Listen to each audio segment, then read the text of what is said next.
was going to go to TCU, but Dawn called. Ain't that a hell of a start to a story? Especially if the story ends with a national championship. That's a hell of a start to a story. That's the beginning of Te-Hina PaoPao's story in South Carolina. I was going to go to TCU, but Dawn called. I'm so glad Dawn called. This girl got to be the best pickup out the portal this season. And that's no slight on Anissa Morrow, because I think she's a hell of a pickup down there at LSU for them. But Te-Hina PaoPao, immediate impact on this team. You can see it. It jumps off the screen. She is cool. She is calm. She is collected. She is confident. Okay? She takes care of business.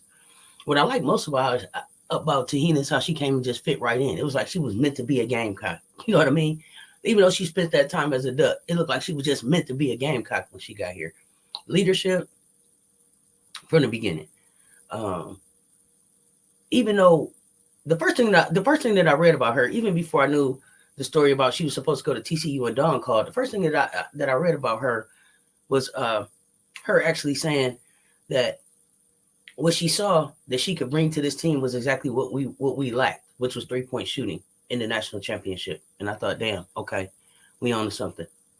Then I heard the story about how she was supposed to be at TCU, but Dawn called, and now she's a Gamecock, and it just seemed like it's meant to be. What I'm even more surprised about is the way her confidence has just infected the rest of the team. Everybody's shooting threes, much more confident. And I'm not saying that they wouldn't have been able to knock down threes even if she hadn't come there, because I believe that Raven was coming back on a revenge tour. But they all talk about how her confidence and her poise allows them to stay confident and poised. My lady's shooting three good. Tessa with the J, she already had a J. But just the confidence and the threat and the way we were able to spread the floor with Te-Hina PaoPao coming in there. Camila Cardoso knocking down a three at the end of the Tennessee game for the win. Cardoso's knocked that thing down. She got to celebrate. PaoPao celebrated like a proud parent. I love the way that she has just brought the sense of family to this team.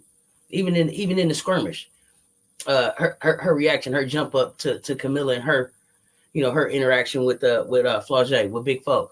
Again, she jumped up like, Camila, like, what are you doing? I love what she brings to this team. I can't say it enough. And it made me want to know a little bit more about her. So your favorite auntie with Uncle Tennessee's had to go on and take a trip down to Te-Hina PaoPao Road. Y'all, let's check her out. So Te-Hina PaoPao, she went to La Jolla Country Day High School in La Jolla, California. But before high school, this kid was already a baller, okay? 10 years old, she was starting point guard for the under-16 team. Okay, at 12, Kelsey Plum was talking about how she was working out with this kid, and she was pushing her in workouts because she couldn't let a 12-year-old beat her, right? At 14 years old, Kelsey Plum says she's just never scared. It's like a fearlessness, but a confidence that she has. And that's exactly what we got on the floor, on display in South Carolina right now. That fearlessness, that confidence. No matter what it is, she can knock it down. Especially when she's coming off that screen with a Kit between her, Kits, and Cardoso with the in the Cardoso and back out after she comes around, Kits off the screen. Let us see her knock it down. She's good from both corners, knock it down from straight on. She's just a shooter, y'all. Stone cold shooter. But let me get back to kind of how we got to this shooter. High school, she had not one but two torn ACL injuries, right? In her first two high school seasons. So been through some tough injuries, battled back, and still a stone cold shooter and a winner. As a senior, she averaged 22.7 points, 8 rebounds, 4.3 assists, and 3.3 steals per game. All-around player. She led that team to 32-1 in the Southern California Open Division regional title. But of course, that year, no state championship due to COVID, so that was canceled. Might have been a state champion as well. She did receive All-American honors. She was the California Gatorade Player of the Year, California Miss Basketball, and a 5-star recruit rating by ESPN. She went to Oregon over California, Oregon State, UCLA, and other programs. She also was selected for the Jordan Brand Classic in high school. And as a junior, she averaged 17.5 points, 9.3 rebounds, 4 assists, 2.4 steals, and led them to the regional championships and the California State Final Four. So she was coming into Oregon ranked the number 11 overall player in the class of 22, and a shooter, a winner. Hadn't won the state championship, had got to the Final Four, but had played on some big stages. Now we get to Oregon. She's playing in the All Pac-12. She grabbed All Pac-12 honors 3 seasons with the Ducks, including a pair of first-team selections, okay? She helped the team to a pair of NCAA tournament appearances, including the 2021 Sweet 16 and a spot in the 2023 WNIT quarterfinals. This is the young lady that came in to take the place of Sabrina Ionescu, right? She averaged 12.5 points, 3.6 assists over her 3 seasons, shooting 38% from 3, and averaged just about 1.9 made threes a game. She led the team in 3-point shooting as a junior with 2.3 made threes per game on 42.4% shooting, and she scored in double figures 51 times in her 77 games, including 11 20-point outings. Her career highs through her sophomore season: points 24, rebounds 9, assists 8, steals 4, blocks 2, field goals made in the game 9. Most shots she's taken in the game through her sophomore year, 21. And pretty good free throw shooter. She entered the transfer portal in the spring of 2023, looking for a new home. She was headed, like I said, to TCU. She was going to be reunited with the coach that had originally recruited her, Mark Campbell.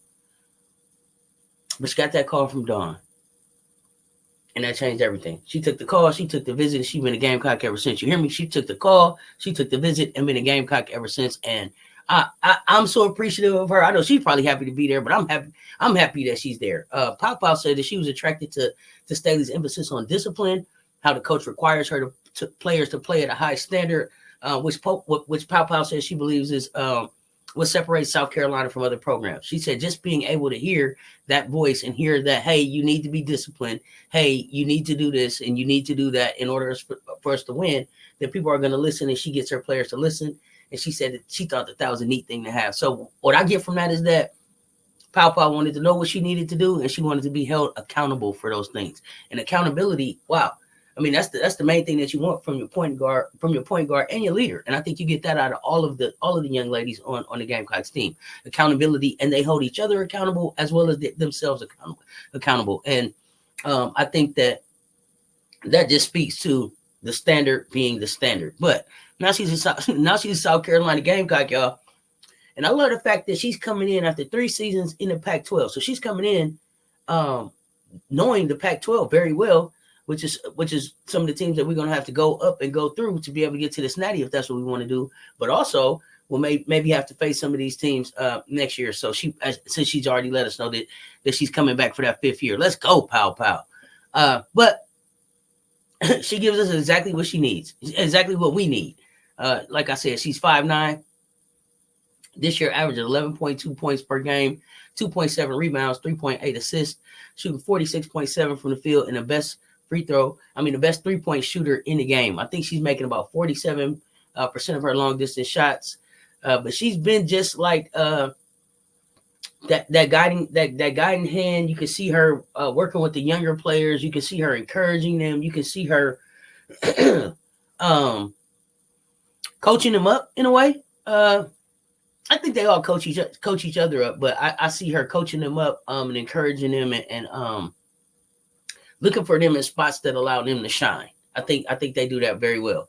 But we got some 3-point threats on the team now, don't we, y'all? We got PaoPao, we got Hall, we got Fu Wiley, and we got Tessa with the J, all shooting over 35% from 3. Now opponents got a problem. Now opponents have to think about, are you going to prioritize defending the interior? We got Cardoso down there. We got Kitts down there. We got Watkins down there, where any of them ladies can go off. Plus Fagan been chipping in down there. Okay. And then we got a 3-point arc that can go off. It makes a game like Iowa look very different. And it all stems from bringing in Te-Hina PaoPao. This year, y'all, she scored double figures in 22 games. She had an 8 rebound game. She had an 8 assist game. She had a 3 steal game. And she's had even a few blocks on this season. Like I said, just an outstanding addition to our team. Can't wait to see what she does in the rest of this tournament. Looking forward to seeing her go off for some of these threes, especially as we get a little deeper. and just the balance that she brings, that she helps bring to this team. So shout out to Te-Hina PaoPao. So glad that you did not end up at TCU. Gamecocks, stand up. It's time for us to get it on, y'all. We on the road to the Natty. And the only thing that can stop us is us. So again, wanted to just take a few minutes to shout out to Te-Hina PaoPao and what she's been able to bring to the team in this season. Glad that she's going to be coming back next season. Hopefully this encourages Camila Cardoso to come back as well. So come on back, Camila. Come on back if you hear me. But with that, y'all, it's your favorite auntie with Uncle Tendencies. I'm going to get out of here. Until next time, stay tuned. Talk soon. I'm out.